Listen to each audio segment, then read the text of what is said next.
Ç'o të bëjmë?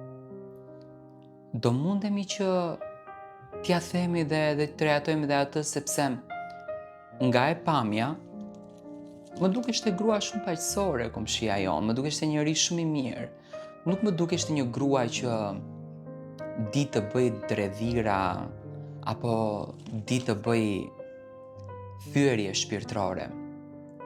Por gjithsesi, ime më ishte shumë e ftohtë gjithmonë. Edhe në asnjë mënyrë nuk e afroj dhe nuk e pranoj këtë grua të ndershme të begat. Mua më vjen shumë keq. Çdo ditë e takoj, çdo ditë e shoh në rrugë. Çdo ditë dua t'i them. Mirëmbrëma të nderuar zonja dhe zotrinj. Ja ku po ritakohemi sërish me mua Tirona Lilin, pikërisht këtu në kanalin Rrëfime Jete për të ndarë histori të radhës. Sonte pranë jush do të vi me një letër. Një letër tepër të dhimbshme. Këtë letër ma ka shkruar një vajzë. Historia e saj është e prekshme. Ajo e ka nënën shumë afër. Por as nuk mund ta përshëndetën, as nuk mund ta përqafon, as nuk mund ta takon, sepse prindërit të cilët e kanë rritur janë njerëz shumë egoist dhe nuk e tolerojnë në asnjë mënyrë që ajo të takohet qoftë edhe për një kafe me nënën e saj. Mirëmbrëma Tiranë. Unë që po ta shkruaj këtë letër, jam një vajzë nga veriu i Shqipërisë.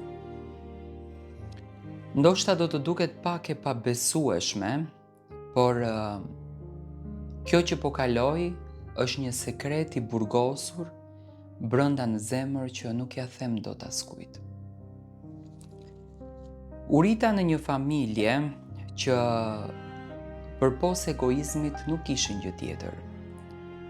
Në familje në të cilën jam rritur unë asnjëherë, me thënë të drejtën, nuk e kam gjetur veten. Dhe shpesh pyesja, ore si mundet që unë të jem kaq ndryshe nga familja ime? Si mundet që unë të mos kem asgjë të njëjtë me to? Ato ishin shumë egoist. Mendonin vetëm për vete. Nuk kishim hyrje dalje me askënd, as me dajollar, as me xhaxhallar. Shkurt e shqip, nëna ime nuk donte njeri.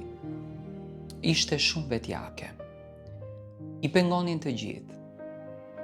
Mbaj mend që gjithmonë kur vinin hallat, nëna mërziteshte më së shumti në botë. Ndërsa unë isha krejtësisht gjë tjetër. Unë doja njerëz.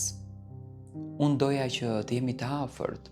Doja që të rritesha me ndjesinë e xhaxhallarëve, të hallave, të tezeve, të dajollarëve, sepse shoqet e mia çdo ditë në shkollë tregonin që gjatë pushimeve verore i kalonin pushimet tek të afërmit e tyre. Por tek ne nuk ndodhte kjo gjë. Mami ishte shumë e ftohtë. Ishte shumë e egër. Ditët kalonin e unë po rritesha. Në lagje kishim një komshie. Një komshie që në fakt ishte martuar në martesë të dytë në atë derë.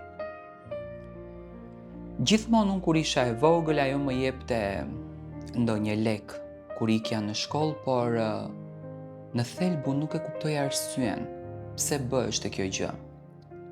Nga ku vinin ato lek? Dhe përse mi jepte ato lekët? Mami gjithmonë na caroheshte kur më shikonte që unë po shkëmbeja ndonjë fjalë me të. Gjithmonë më bërtiste në shtëpi që përse ti duhet të flasësh me atë? Për çfarë arsye ti duhet t'i ndalosh asaj në rrugë? Unë me thënë drejtën nuk e kuptoja. Them me vete, ç'a ka kjo mami, sepse njeriu po më respekton, dhe derisa më respekton, pse duhet të jem unë aq e ftohtë me të? Por, në një zëng që unë pata në shkollë, shoqja ime më e ngushtë, në atë moment i shpëtoi goja.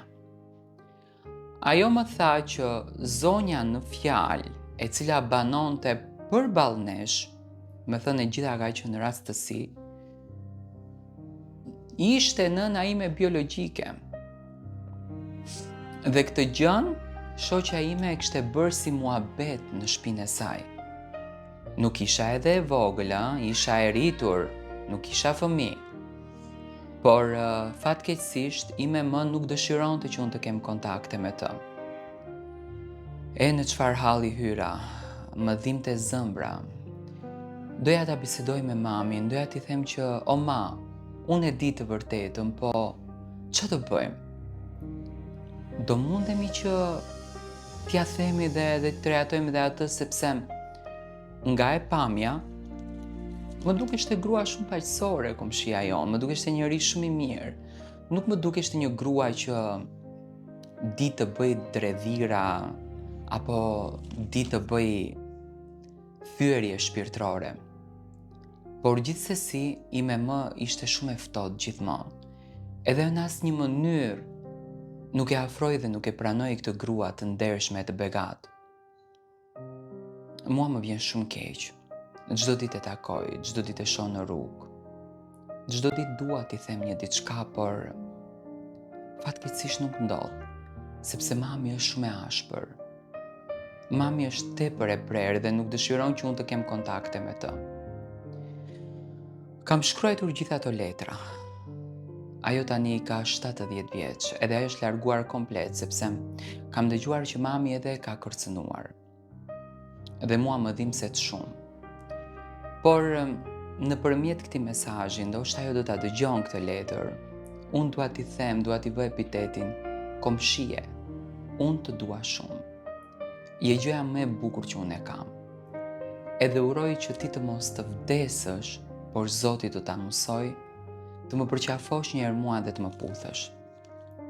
Sepse unë e ndjej brenda zemrës time që ti këtë gjë e ke shumë të nevojshme. Unë edhe pse jam në vite, nuk mund të thyej barikada, por duhet me patjetër të veproj kështu, të respektoj ti me më.